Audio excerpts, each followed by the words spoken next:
Greetings, everyone. Happy summer, and welcome to FCTV's June 2021 edition of Poetic License, where creative friends treat us to their original material for our monthly open mic. My name is Donna Shear. Our suggested theme tonight is Mamas and Papas. Sincere thanks to Andrew Richards for his endless supply of help and goodwill. Thank you, FCTV, for your superb programming, such as The Conversation, a program about equity and racial justice, hosted by Reverend Will Mebane and Angele Scott Price. This month, the 10th conversation investigates the questions: what are the root causes of racism in the justice system, and how do we eradicate racism in the justice system? Scott McGann, our health agent for Falmouth, updates us every Friday night about COVID. And this week, you get a sneak preview of Falmouth in Focus. Tomorrow, the latest episode debuts. They're talking about plans for the Falmouth Road Race, highlights from the Falmouth High School graduation. I can't wait. And there's an interesting bit about Nick Lowell of Lowell Instruments. He's been nominated for a SCORE award by the Falmouth Chamber of Commerce for something called the Build a Better Mousetrap Award. So if you go to the FCTV website, you'll find also a list of cool courses to take under the section called Training Catalog. Joyce Wilson, you are our newest member of the FCTV family. Thank you for joining. A single membership is still only $30 annually. And by joining, you help support FCTV programming. Most of the courses are heavily discounted for members. And when you're a member, select local businesses will honor your membership card with a 10% discount. All this and more at fctv.org. Now, my dear friends, when I read your name, please unmute your mic, repeat your name. Everyone has a 4-minute time slot. Andrew and I will help keep track of the time. Oh boy, oh boy, oh boy. I'm going to start us off. My name is Donna Shear. For years, my family traveled between Chicago and Wisconsin, where my grandparents had a summer cottage. And as a kid, it just took forever in the car with my family. And I Googled it recently. It actually was only about an hour and 40 minutes, but as a little kid, it just was forever. So this poem chronicles those times. It's called Family Car Trip. Summer vacation trips are mostly a misery in the smoke-filled, luggage-jammed tin can hurtling down the highway to Wisconsin. Motion sick on land, water, and air, trapped in the back seat, I sleep when I can. Dad, an impatient driver on the 2-lane, wrenches the wheel, glares around meandering cars and jumbo trucks. Then he guns it. My right foot stomps the invisible gas pedal. Hands grab the phantom steering wheel. Throwing my body hard left, I help Dad maneuver around the gigantic truck. In the front seat, Mom has no license. As navigator, she is hopeless with the mysteries of maps. Dad berates her. Aggravated, he's hardwired to translate 2 dimensions into the 3D road ahead. Territorial squabbles erupt in the back seat, little sister caught in the crossfire. Someone must pee. usually me. Our bathroom, an empty coffee can by the side of the road, the open car door, flimsy privacy. Finally, a recognizable landmark. We're getting closer. The atmosphere in the car makes a bellwether change. Relief. Dad starts us off with the Christmas carols we sing year round. I saw Mommy kissing Santa Claus. Jingle bells, jingle bells. All I want for Christmas is my 2 front teeth. Full speed ahead. Everyone knows all the words. We sing with gusto in 4.5 part harmony.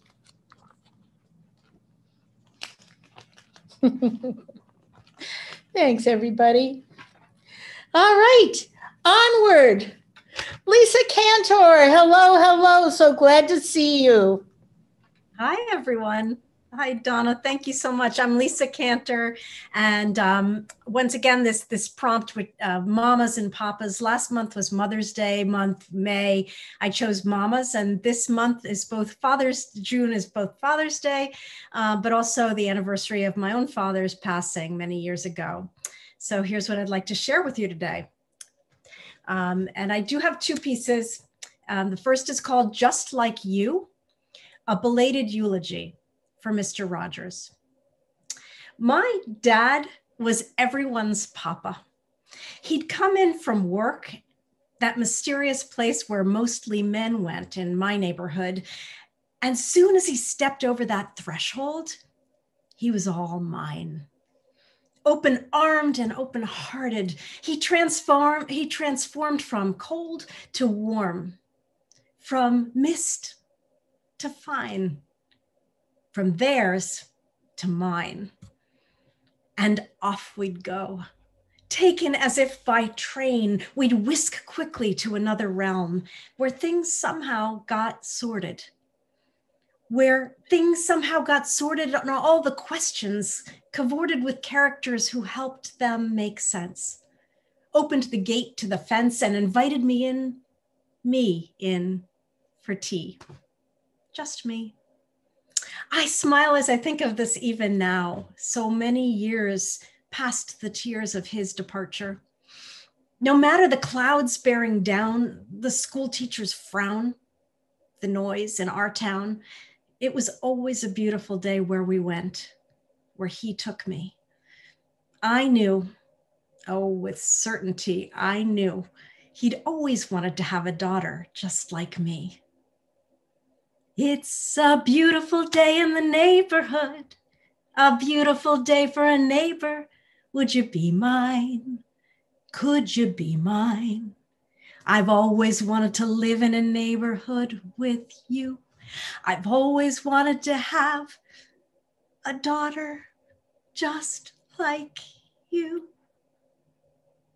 My dad was everyone's papa. I loved him just like you.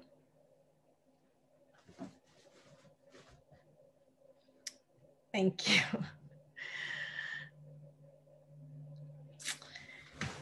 The second piece is called My Father of Blessed Memory, the eulogy I will not give. Thank you.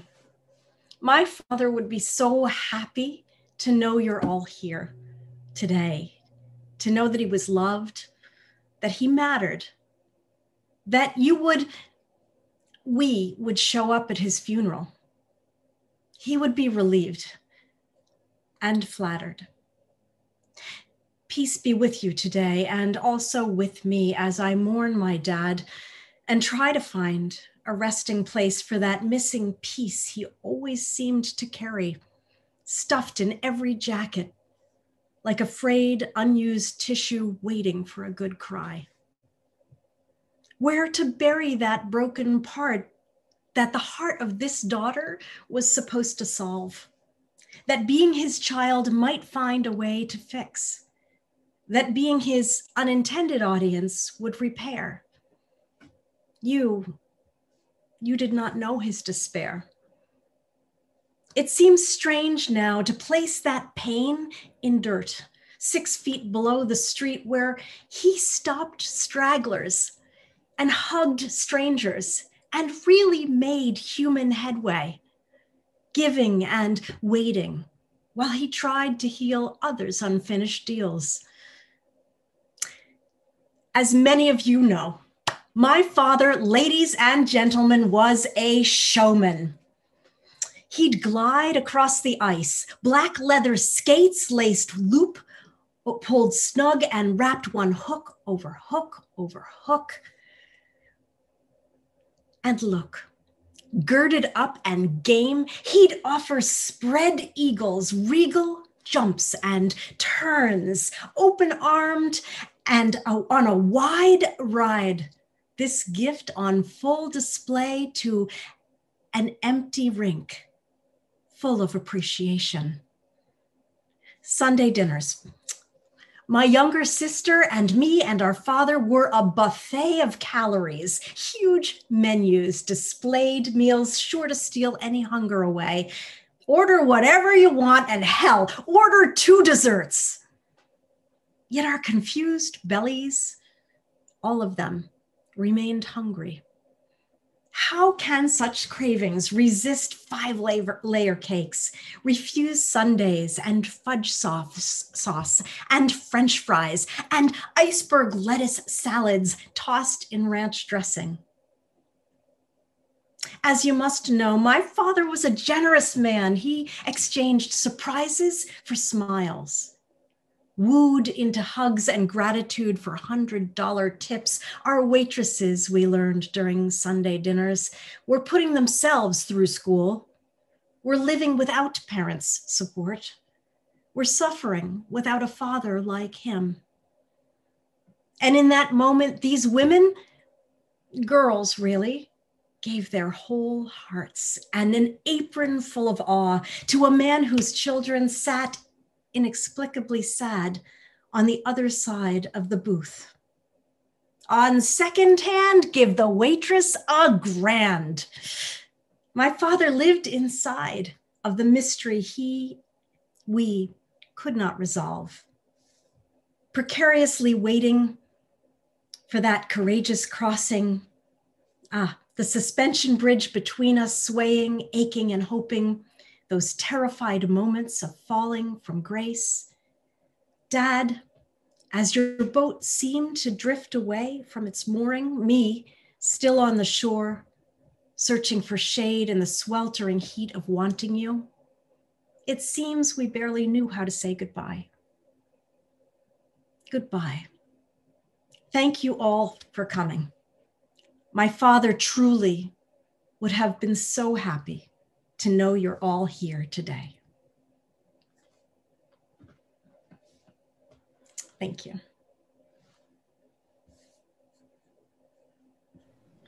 Thank you, Lisa. Beautiful, beautiful tribute to your father. I'd love to be at your dinner table with him and with you. That was great memories. Thank you so much. Thank you so much. Let's see, Lynne Viti. Christina's not here, so Lynne Viti, you are on our list next. I'm here, and it's so nice to be back. I was in the process of moving the last 2 months, and that's why I kept forgetting which night was virtual Poetic License.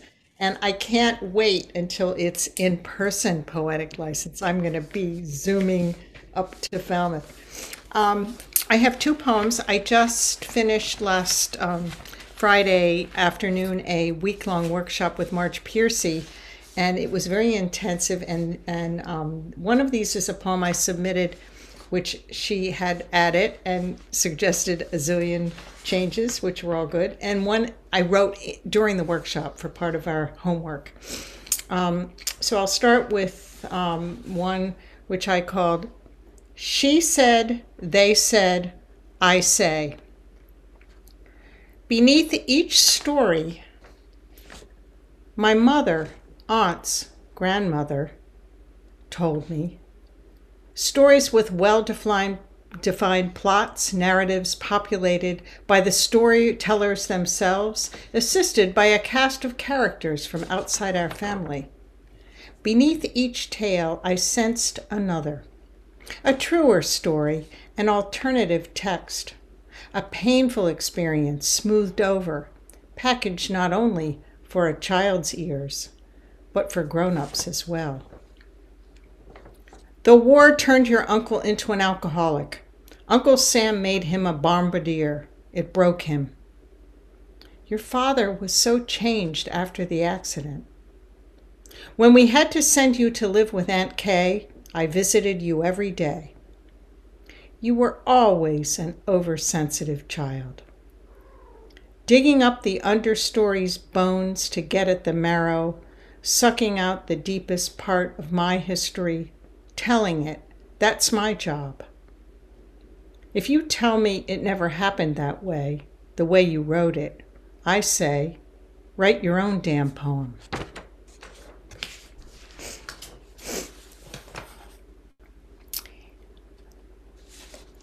This one is a bit more imaginative.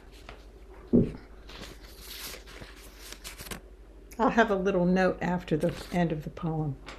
The title is, oh, I forgot to introduce myself. I'm Lynne Viti. Sorry. When I was invited to tea with my real brother, Charlie McCarthy. My mother always swore he was the brother I never had. He lived with us from the time I was old enough to work his mouth, pulling the string to make his jaw open and close. He always spoke for me. When he wasn't on the road, Charlie and I ate breakfast, lunch, and dinner together. He sat in a booster chair next to me. I didn't even have to say grace or ask to be excused from the table. I was shy. He never stopped talking. I preferred dungarees and tennis shoes. He was always decked out in tux and top hat. He stayed up till 2. He loved the late show. I was always in bed by 8. After I started school, I didn't see much of him. He sent me postcards from Las Vegas or London, cities that to me were just photos in my Viewmaster. But one day, when I was in 7th grade, my mother handed me a cream-colored envelope with my name written on it in old-fashioned cursive. Inside, an invitation to tea on a Sunday afternoon at the Ritz. Charlie hadn't forgotten me. My mother said he was busy building his career. She worried what he'd do when Edgar Bergen got too old for the act. She took me to Brenner's to try on party dresses. I wanted a sheath dress with a jewel neckline, high heels and nylons. Brenner's didn't have those. Only party dresses that looked like ribbon hard candy my grandma put out at Christmas, shiny pink and white. I'd rather wear school clothes to tea. Charlie waited for me in front of the Ritz. He wore white gloves, carried a cane with a pearl handle. He bowed, took my hand, and kissed it. That was sweet. But as we climbed the stairs to the tea room, he told me he'd do all the talking. He would tell the waiter which kind of tea. He'd choose the sandwiches, the savories, the pastries. I said I wanted petit fours, but he said I was a bit chubby. Stick to the sandwiches. I couldn't get a word in. He monopolized the conversation. I played with the silverware, turning it over and over on the damask tablecloth. I didn't care if he was my real brother. I didn't hate him. I just found him boring. I never saw him again after that, except on Ed Sullivan or the Smothers Brothers. I guess he was famous, but I never told my friends. He was just a dummy, a comedy act for old people, whereas I was on my way to being cool.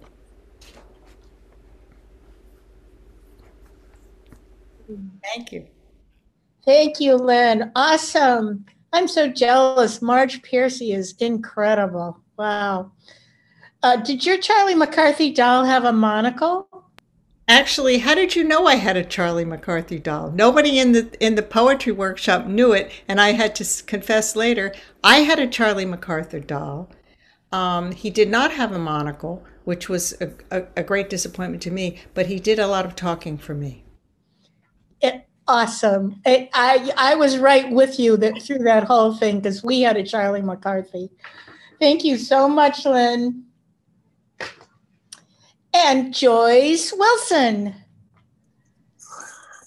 Good evening. My name is Joyce Wilson, and I'm going to read two poems. The first is for my mother.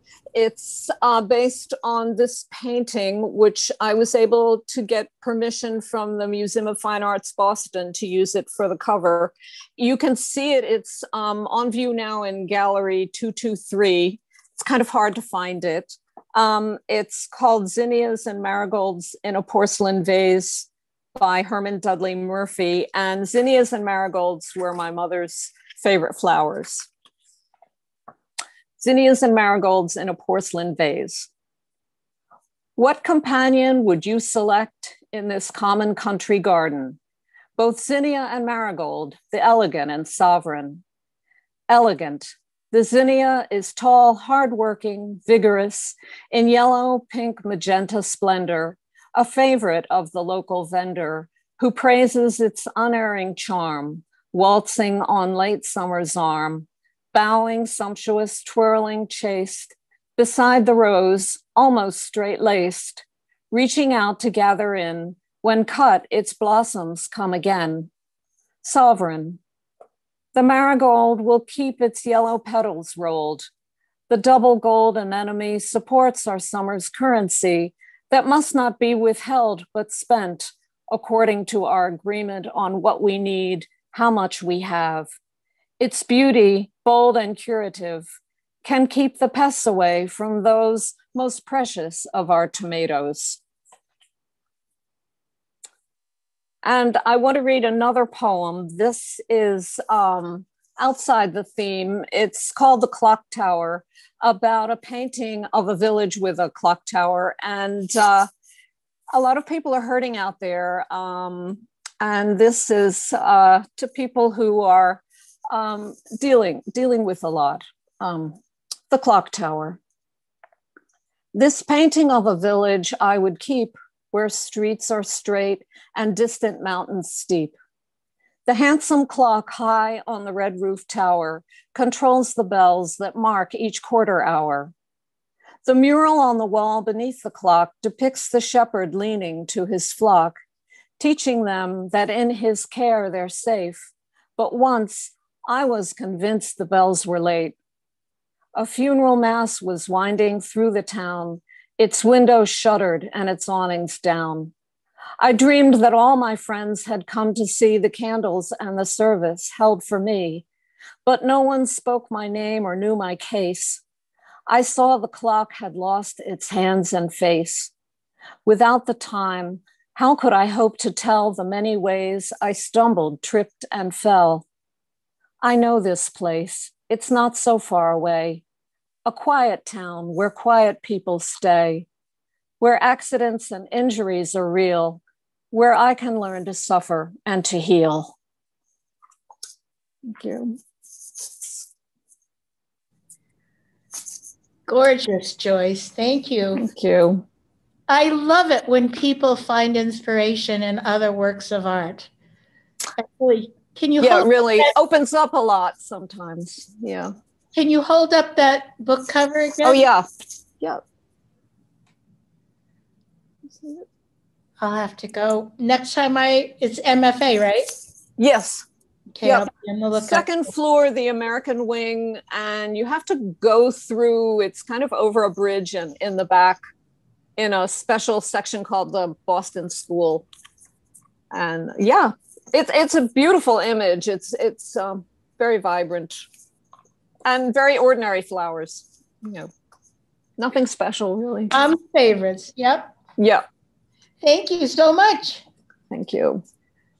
Well, we have our new friend, Tom Padovano. He's got something a little different for us. He is a comedian. I can't wait to laugh. Thank you, Donna. Yes, my name is Tom Padovano, and I come from a poor family here in New York. But every year, my mama and papa sent me to summer camp every January. Oh, it was so cold and lonely. Yeah. And I remember when I was a kid, my mama and I didn't get along. When I was 7, I said, "Mama, am I adopted?" She said, "Oh, Tom, not yet, but I'm working on it." Then I remember saying once, "Mama, I wanted a toy truck for Christmas. Santa didn't get me one. I'm upset." She goes, "Shut up. You're 40 years old." And then I remember when my papa, he's so wonderful. He built me a tree house on my 50th birthday and said, "Would you please move out of the basement?" Oh, my parents, they were embarrassed by me, I guess. I was a terrible student. Do you know any other kid in 3rd grade excused for jury duty? It was so sad. My teacher made my mama and papa write on the blackboard 100 times, "We won't have more kids." And then I remember once saying, "Mama, I'm a terrible failure." She said, "No, Tom, you're a great failure. You're the greatest failure I know." How supportive is that, And I'll never forget once, my papa was in the hospital, right?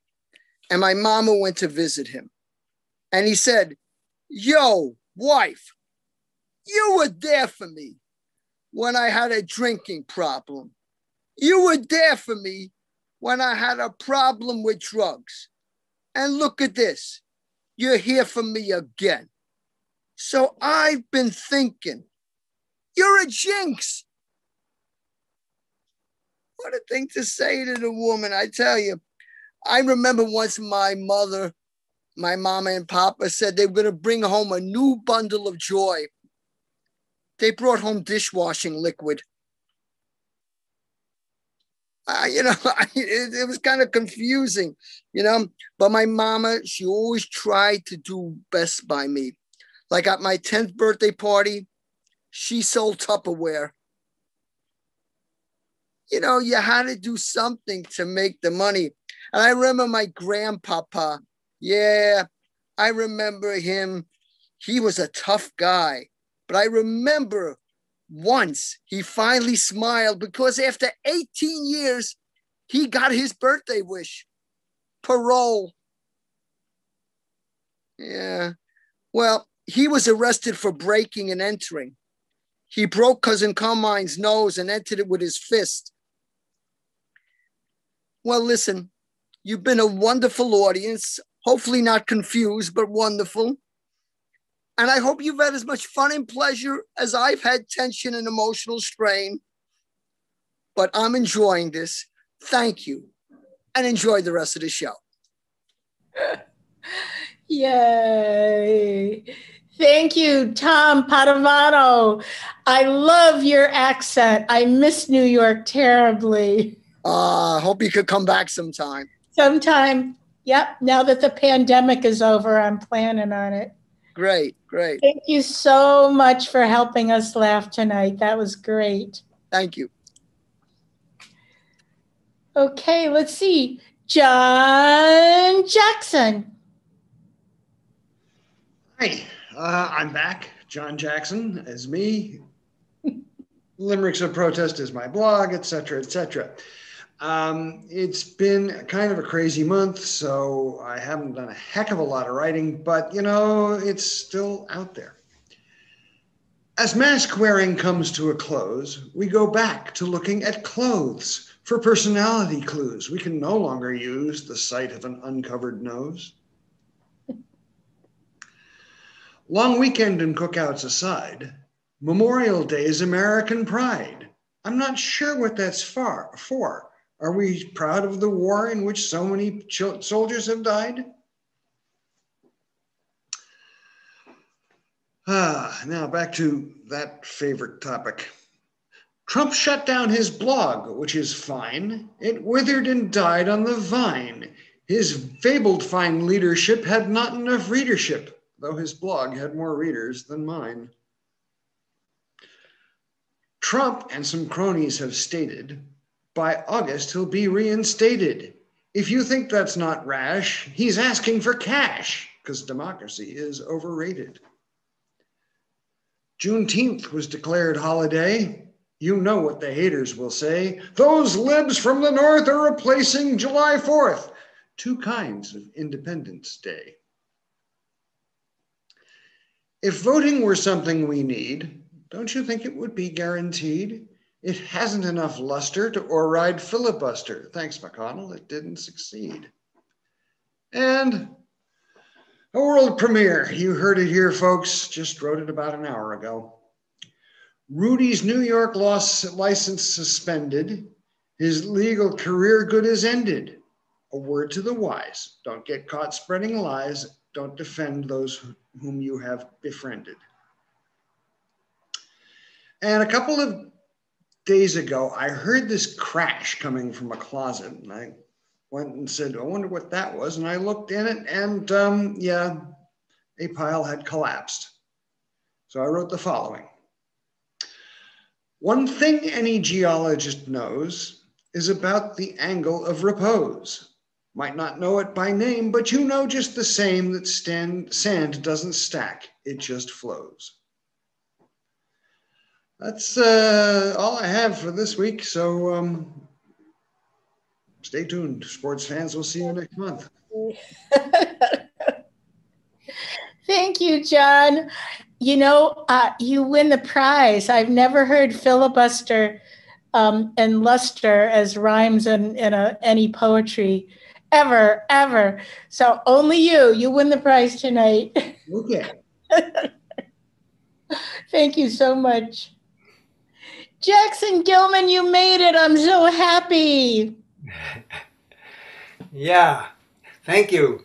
So last week, the theme was also mothers and fathers, and I shared a song that I wrote for my daughter. And it's still the theme for this time, so now I get to share one that I wrote for my son. And I explained to him beforehand that I was writing him a song and about my two sons. And he knows that I was never married before, and I only have two kids, one daughter and one son, but he figured it out. And you will too. And I have a little soundtrack to go with it, and have to wet my whistle because it starts with a whistle.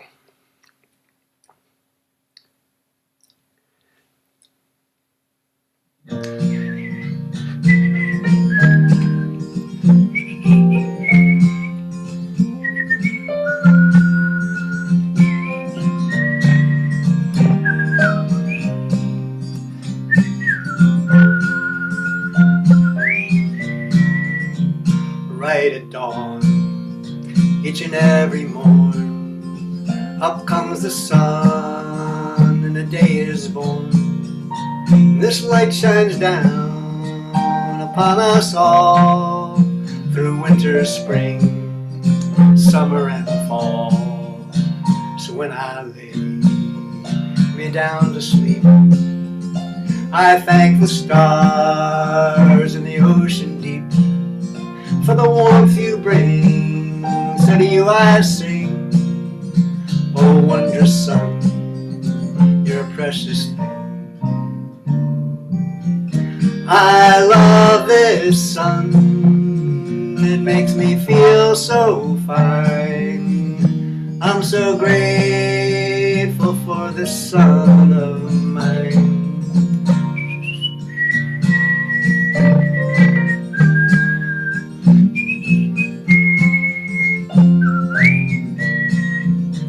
What a lucky man, I am twice blessed, and the reason why you might have guessed.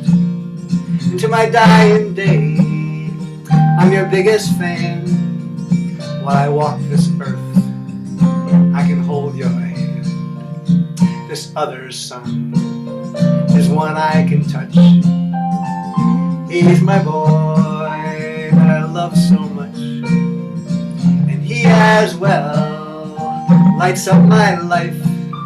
He came courtesy of my darling wife.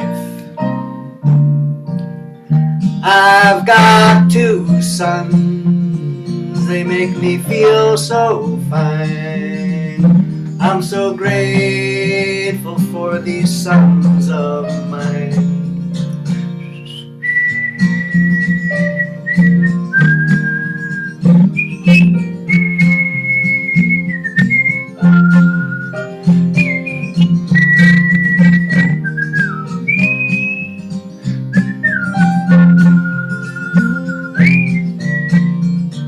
So when I lay you down to sleep, I thank the stars and the ocean deep for the warmth you bring. So to you I sing, my wondrous son, you're a precious thing. I've got two sons, I treasure them both, and while I'm living I will take this oath. For the one on earth, I will do my part. I love you, son, with all my heart. My two bright sons, they make me feel so fine. I'm so grateful for these sons. My two bright sons, they make me feel so fine. I'm so grateful for these sons of mine. Even when days are gray, you always bring me joy. My sunny boy.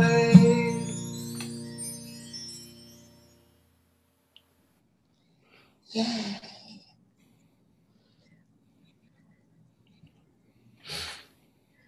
Jackson, that was absolutely gorgeous. Wow. For your son and your daughter. I was waiting, though, to hear the son pipe up somewhere in the song. He didn't make a guest appearance on this one. Yeah. I have to say, whistling is very hard to do, to sustain. I am totally impressed. I love whistling. Yeah.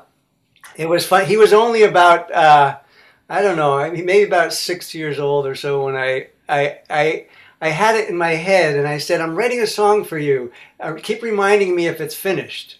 And he kept asking me, and and I said, finally, I went to a studio and laid down the tracks, and I couldn't wait to sing it to him. I thought, oh, if I die, at least he'll know how much I love him. And then the first time I did it for him, he just was really quiet, and he didn't show anything. You know, I didn't know, was like, well, that was a little anticlimactic. But the next night he said, Dad, can you sing that song again? And that's all I needed. So nice. So lovely. And he will always have that song. Yeah. Thank you. And let's see, Patricia Austin, my friend, you are next.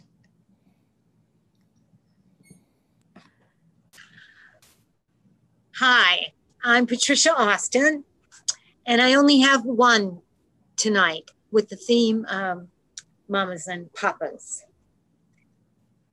This is called The Newborn Mind.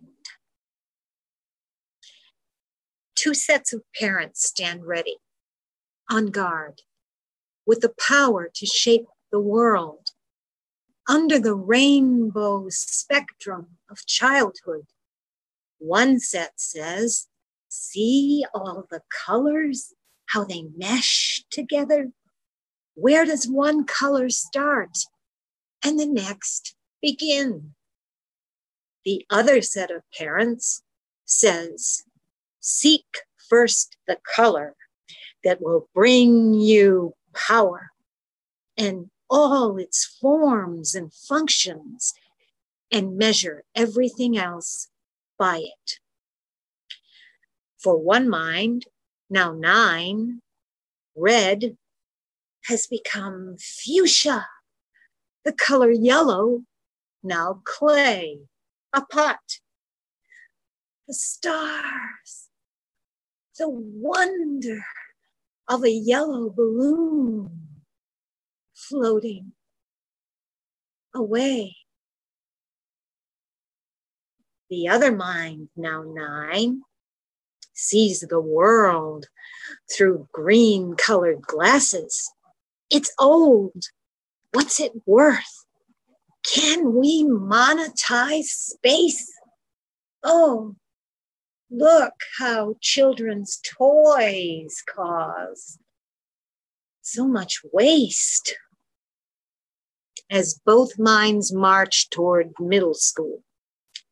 For one, knowledge of everything as part of a whole has led to the wonder of numbers and words and the world beyond school books and teacher control, yielding visions and dreams of what makes greater good.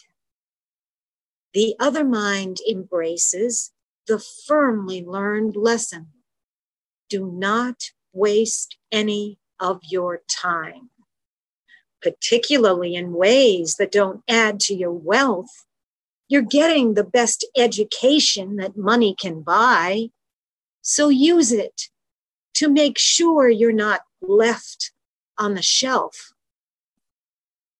At 25, one mind sees a solution, writes a code, forms a company, changes lives, green money flowing in, hardly noticed. For many, the code brings the world together, giving voice to the marginalized.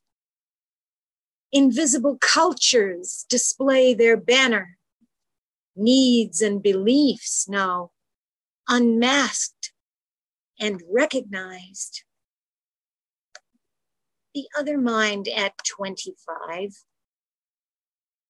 picks up a gun and shoots, also changing lives, desiring to safeguard the status quo by means of the best force money can buy, so the world can remain as it is, and we know.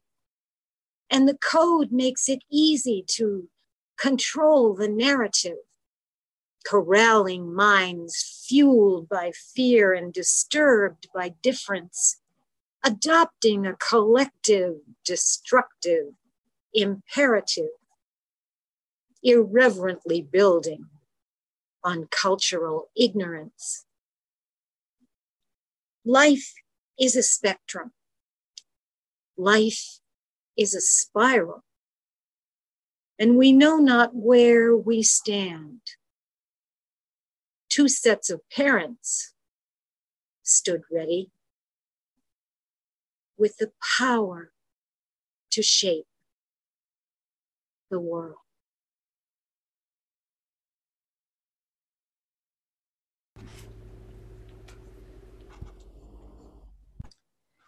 Thank you, Patricia. That was quite a lifetime that we just lived through with you. Thank you so much. I thought it was going to be a color poem because you started off with a lot of different colors, and then you ended with spectrum, which sort of bridged from the beginning into the end. I like that. Wow, it's a strange time we're living through, and we have so much to sort, as you were saying in the beginning, in your preface. You know, there really is so much for us as a community, as a culture, as a country, to sort out how many of these things become embedded and enculturated, and we don't even know it's happening before our very eyes and under our feet. And so anyway, it's just mamas and papas. Mamas and papas. Thank you so much. All right. Thank you, Donna.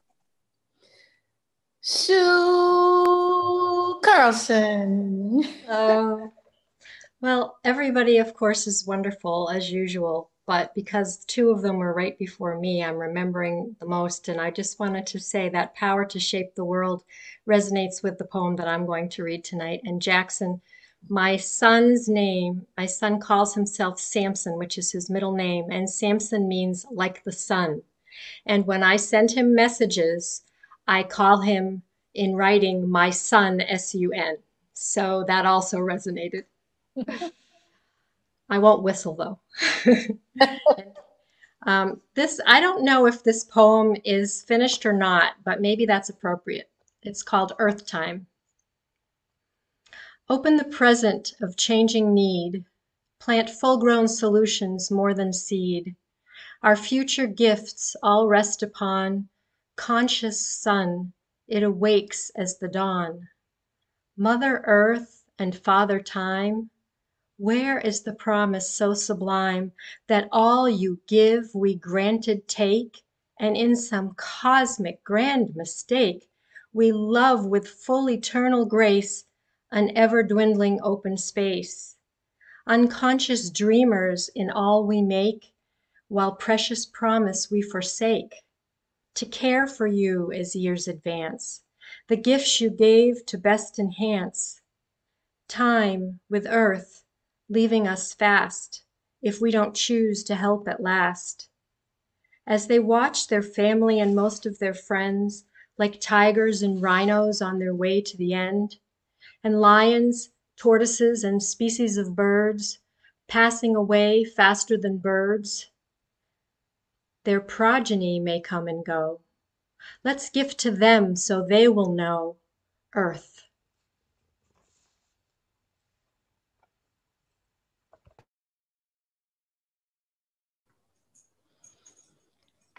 That sounded done to me, my friend. You always write with such a gentle touch. Every poem, it seems, your love for the earth shines through. That's a great talent. Thank you. Thank you. Rick Haynes, it is your time, my friend. Okay, here I am. I lived in York County, Pennsylvania, and there was no, outside of the Susquehanna River, there were very few boats I ever encountered. And I went to the museum, the American Museum of Natural History, when I was 5 years old, and I fell in love with this huge canoe from the Northwest Coast called the Haida Canoe.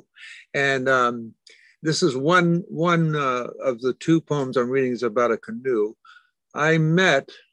This is the Haida Canoe. I met the canoe on dry land inside the American Museum of Natural History across from Central Park.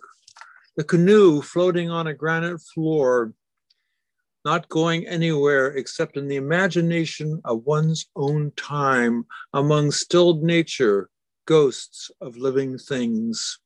Above the canoe's waterline, plaster figures dressed in stolen artifacts, covered in ferns, paddles in frozen action, moving forward. A red wooden child with bare teeth reaches out. A frog armed with a copper knife looks skyward. A raven gives birth to light. A virgin controls the currents. A man covered in eagle down cries out.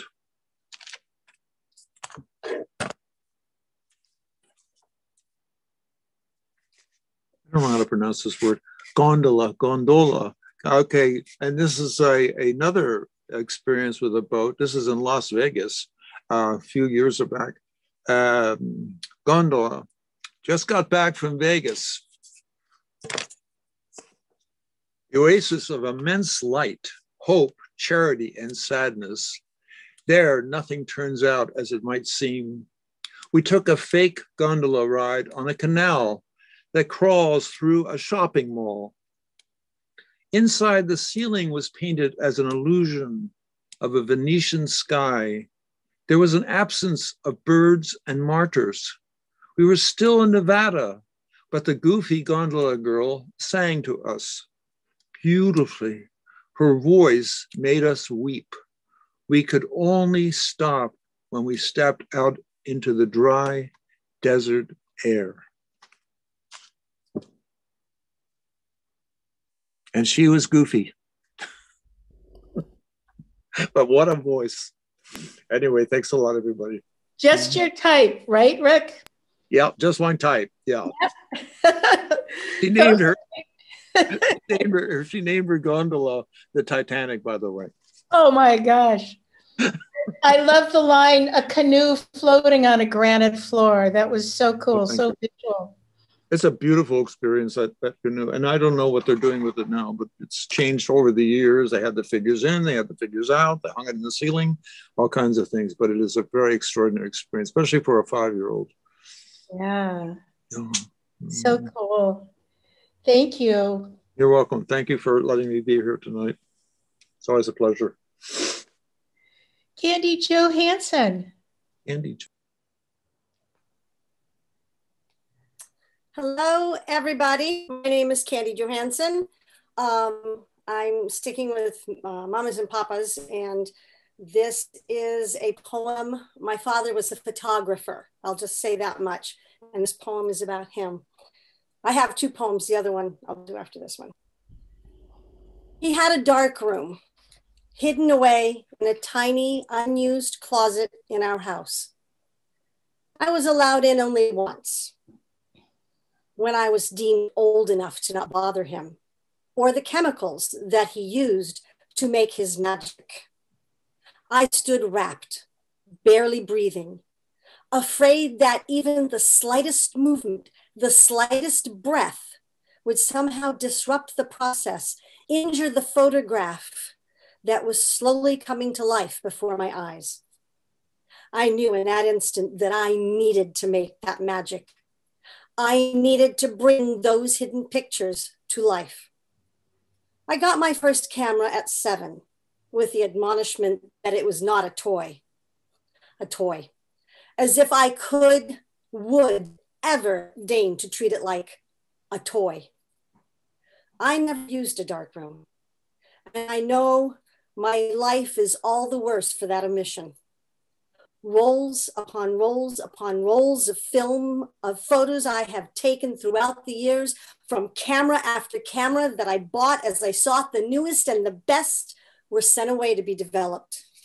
And in return, I received the magic in an envelope filled with photos developed on an assembly line miles away, and those tiny negatives that gave me a glimpse of the darkroom magic. Film cameras gave away to digital cameras, and I photographed landscapes, weddings, families, children. And through the wonders of technology, I was finally able to make my own magic, add my own beauty, do more with my photography than my father was ever able to do with his. I know that if he could have seen the magic, my magic, he would have been amazed. And yet, with all that technological magic at my fingertips, I would give anything to have a darkroom tucked into a small, unused closet in my house. Then I know it was Mamas and Papas, but my grandmother was very important in my life, more like a mother. So this is just a short poem about her. She stands at the kitchen counter, her back, her body, a question mark as she goes about her business. She knows that the child is behind her. She knows that the child is watching. She knows that the child is waiting. Patiently? Maybe not so patiently as the child dances from foot to foot. Come here and help me. Her back still turned, a closed hand held out behind her, a red flash between the fingers. The child scurries quickly to her side, snatching the juicy sweetness from the proffered hand, and climbs up onto the stool that has been placed there for just this reason. You are, she begins. Your taster, the child finishes, and bites deeply into the ripe red goodness in her hand, juice running between her fingers, down her hand and down her arm. The child smiles, red juice staining her lips and fingers, and watches as skilled hands chop and mix and add sugar for more sweetness. Thank you, Grandma. The child smiles, thinking of dessert. The red, juicy sweetness spooned over sweet homemade biscuits, clouds of whipped goodness covering it all, and a ripe red jewel placed at the very top. And thank you. Yay, Candy. Some of you may not know that Candy is not only a wonderful writer, she is also a fantastic photographer and an actress and an incredible grandma to 2 lovely grandchildren. So thank you. Thank you, Candy. Thank you so much. Well, my goodness, it always sneaks, the end and always sneaks up on me. How could this already be done? I don't know. I'm going to close the night with one more poem. This is a list poem. This is for my father, who I always saw him as larger than life. Everybody who knew him always saw him larger than life. And it's called Our Father is a Super Man. Our Father is a gleam on the bell of a baritone, the high polish of black wingtips, the brazen yellow blare of his Corvette Stingray. Our Father is cigarette smoke, Old Spice, a good Catholic boy, consequently a full shame sinner. Our Father is starched shirts, pinstripes, red suspenders, and a briefcase full of legalese. Our Father is jazz in Georgetown, a John Philip Sousa march, the twang of a banjo, a cha-cha. Our Father is Yubba Dubba Doo, also the settled down belt hung on our bedroom door.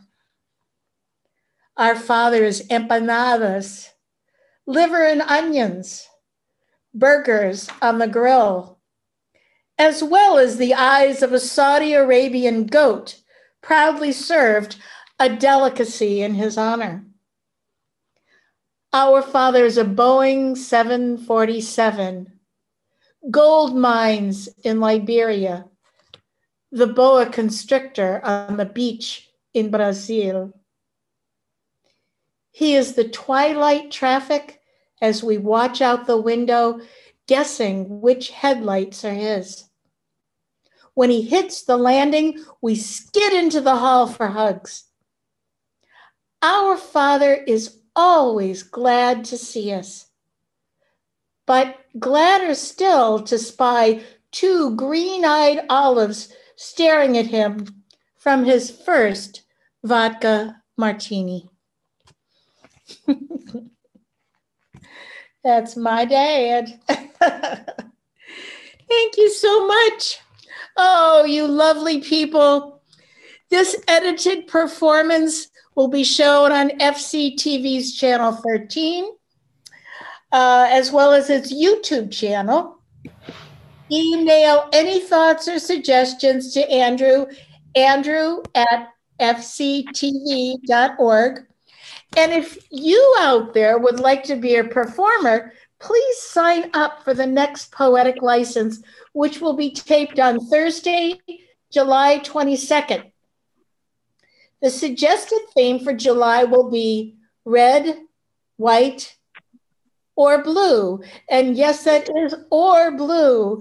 Some people choose to write patriotic songs, but red, white, or blue could be color stuff. You know what I mean?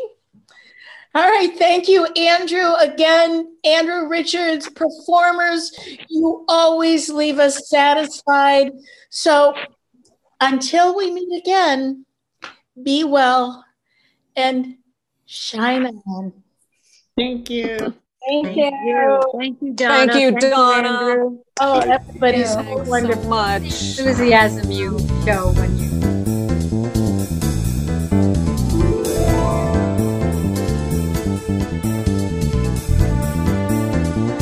Lisa, that was so wonderful.